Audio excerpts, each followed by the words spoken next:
Quality Bruins team that is a dub! Been a while since we got to say that. Hasn't it been? Huge. Today was huge. Stay off Twitter. Just don't do it. There are people complaining about Bergeron and Krejci coming back. Stay away from Twitter, guys. Just don't do it. Just don't do it. What a huge day. Bergeron. Picture goes up on Boston Bruins Twitter. All right, well, now I'm telling you to go to Twitter. 9 o'clock, 10 o'clock, something like that. And we're all just going, what's up?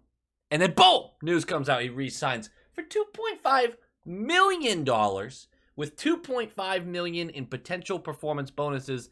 I assume those bonuses will be very easy to reach. We're going to go into what that means. A couple hours later, Krejci's picture just goes up. Big smile on Krejci's face in that picture. We're all sitting there going, what are you doing? What do you mean? What do you mean? Boom! Krejci re-signs. I guess you could say re-sign. Krejci signs with the team. He took a year off. $1 million cap hit with $2 million in performance bonuses. Zacha's picture goes up. Boom! $3.5 million. We avoid arbitration. I did expect 2 years. We only got one. The team did want 2 years. They could not come to an agreement, but I believe neither the team nor the player wanted to go to arbitration because neither one liked their chances. So we get the $3.5 mil. Reasonable. Excellent. We love to see it. Excellent job by the Boston Bruins media team. The pictures or the GIFs or GIFs or however you want to say it coming up, and then the news breaking shortly after was really fun and funny for me. Awesome. So what does this mean? Well, it means we locked up our first and second center for $3.5 million this season with a cap hit that can roll over. It means that Zacha does not have to play on that second line. And likely, Sweeney knew this whole time that Krejci was re-signing because he was super comfortable getting rid of Haula for a guy he did not know would be as good as Haula in that position, right? So I'm really glad that it kind of worked out this way. I figured they wouldn't sign Krejci and Bergeron until the Zacha stuff was done. Likely that is the order it happened in, where Zacha was decided, all right, let's release the news about Bergeron and Krejci. Just massive. Great. The team's going for one last stab at the cup. That's very clear. We're going to talk about why that's a good and a bad thing. We're going to talk about it. The result cap-wise is you add about $7 million to our cap, which brings us to about 2.2, 2.3 over the cap threshold, over the cap limit. That's not a big deal because what you're going to do is Barry Wagner, which saves you about $1 million, right? Unless maybe someone snags him in waivers, I doubt. Saves you about $1 million there. And then a trade is likely coming for a left defenseman. Again, we have missed our buyout window for Foligno. I was never on board with that anyway. But a trade likely to a left defenseman is still coming. Cap space has to be cleared. They have the opportunity to put maybe McAvoy, maybe Marchand on IR to save some cap space in the meantime before they make that deal. But I do believe a deal is already kind of waiting. I think they have an idea of what they want to do. The $4.5 million in performance bonuses can get ate up. I believe there's an option to have it affect this year's cap, and then there's an option to have it affect next year's cap. I do not know when they get to make that decision by. Obviously, if they're performance bonuses, the player would need to hit those performances before you would apply them. But if we have any leftover cap this year and somehow we can eat some of that, excellent. Let's do it. But the way it stands, we're going to have $4.5 million of dead money on next year's roster. Super comfortable with that, especially because we might be considering a retool at that point. This is worth that kind of setup big time in my eyes. But here's our big takeaways of the day. A lot of people have brought up how good of a job Sweeney did with this. I think he did a great job with it. A lot of people are taking it away from him too, saying he had nothing to do with it. Totally get it. Bergeron and Krejci made all sorts of statements, mostly Bergeron saying that this is the team I want to play for. Taking less money to be a competitive team is exactly what we like to do here. I wasn't the first one to do this. Guys before me at this organization did it. Just class act, right? Bergeron doesn't owe us a fucking thing. And he's still just doing us favors left and right.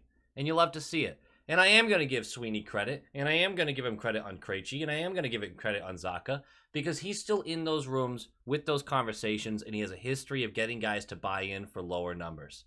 Not every single guy, but he's pretty good with the contracts. And I think, even if you hate him, you got to go, all right, these are good deals. All right? Give him a little bit of credit. This does not take the pressure off of Sweeney at all. If anything, it does the complete opposite. We have 1 year. This is the definition of cup or bust year. I said that weird. It's a definition of it.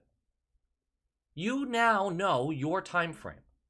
You have to make sure this team is as competitive as possible come trade deadline. But you also can't torpedo the soon-to-come retool. It is an incredibly difficult task. There will be plenty of excuses. Throw the excuses out. You have made your bed, Sweeney. You have built this into a one last ride. Make it worth our while. If this is a team that can't make the playoffs because we had a rough start because of injuries, or a team that gets wiped out in the first round, Sweeney is going to be in a ton of shit. And he deservedly so at that point. And this isn't me bashing the guy. This is me saying he saw an opportunity. He took the opportunity knowing that this is a hard situation. The pressure could not be greater on this guy right now. Do not buy into any of these people saying, well, hey, Sweeney did what he could. The job just began. We have to get clever with money, and we have to make sure we're not giving up crazy assets like a first for 1 year of one guy when we have no clue what we're going to look like next year. This is going to be tricky. I'm not a smart enough man to tell you what's going to happen yet, but I might be a smart enough man to tell you what's going to happen in about 3 months or after the fact. I'll recap stuff for you. How about that? Number 2, the Zacha deal was somewhat disappointing.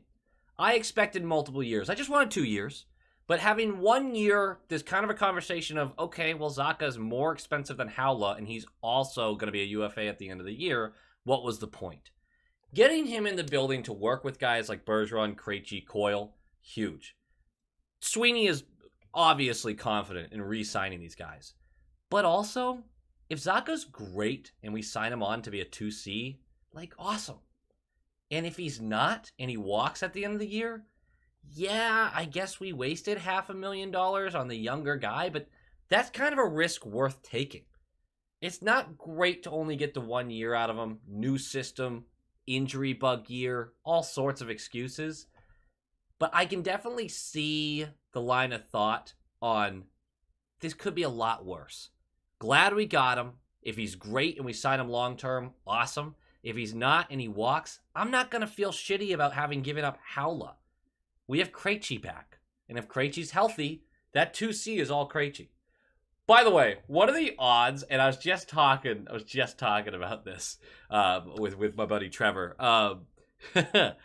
What are the odds Krejci was like, if you take Pasternak off my line, I will quit midseason. Don't do that to me.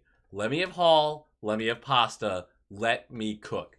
Please, for the love of God, don't take Pasternak away from him. He re-signed. He's great with Krejci. Leave it alone. Just leave it alone, please. Number 3, the big question. Is this actually good for the team? Is this good for the team long term? To try to take a stab at this? Absolutely it is. Absolutely. A lot of people have talked about pushing off the rebuild 1 more year and how that's negative, especially when there's generational talent at the top of the draft. But there's a couple things you're ignoring. You're robbing, first of all, the joy you have of the game with these conversations. With Bergeron and Krejci back, this team is at worst a dark horse contender for the Cup. If everyone gets healthy, we're a pretty decent team. A pretty damn good team. So, I think, first of all, just be kind of excited that this could be a competitive team this year. Second point, Bergeron is a franchise legend. I'm just happy to get him back for 1 year. And I know that's sentimental and soft and all those words that everyone likes to use whenever you're kind of like, I don't really care about winning. Of course I care about winning. But seeing Bergeron try to take one last run at the Cup, yes, that's 100% what I want to watch. That's what will be entertaining to me next year. That. Bergeron being back is what I want as a fan of the team. He is a franchise legend. His name will be in the rafters. We owe him this one last shot. Earlier I said Bergeron doesn't owe us shit. He took team-friendly deals over and over again.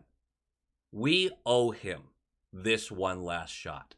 And if it delays the rebuild by a year, fucking fine. What's the difference?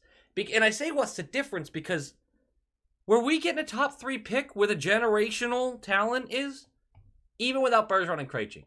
Even with the injuries. Even if we trade Pasternak at the deadline. We trade Marchand at the deadline. Are we getting a top 3 pick? Well, maybe top 10. I'll probably say top 10. But top 3 is a long shot at best. Look around the league. There are teams that are fully bottoming out and will not be competitive. A top 3 pick is extremely unlikely. Pushing off the rebuild for a year doesn't hurt when you get to watch one more year of Patrice Bergeron, let alone David Krejci. That's worth it, guys. Don't rob your joy of this season talking all year about how we should be rebuilding, this team sucks, we're going to be a first-round exit. Have a little fun with it. We know that the bill's coming due. We know that. We all know that. The team's going to be bad sooner rather than later. But let's just have a really good time with this. Because this could be a really fun year. Bergeron, God willing, is going to hit 1,000 points. That's massive. David Krejci and Pasternak getting to work together again. Those guys are like best friends. Awesome. Another year of Ullmark and Swayman hugs. Like, let's just enjoy it. Let's not tear it apart. Pressure's on, Sweeney. Go Bees!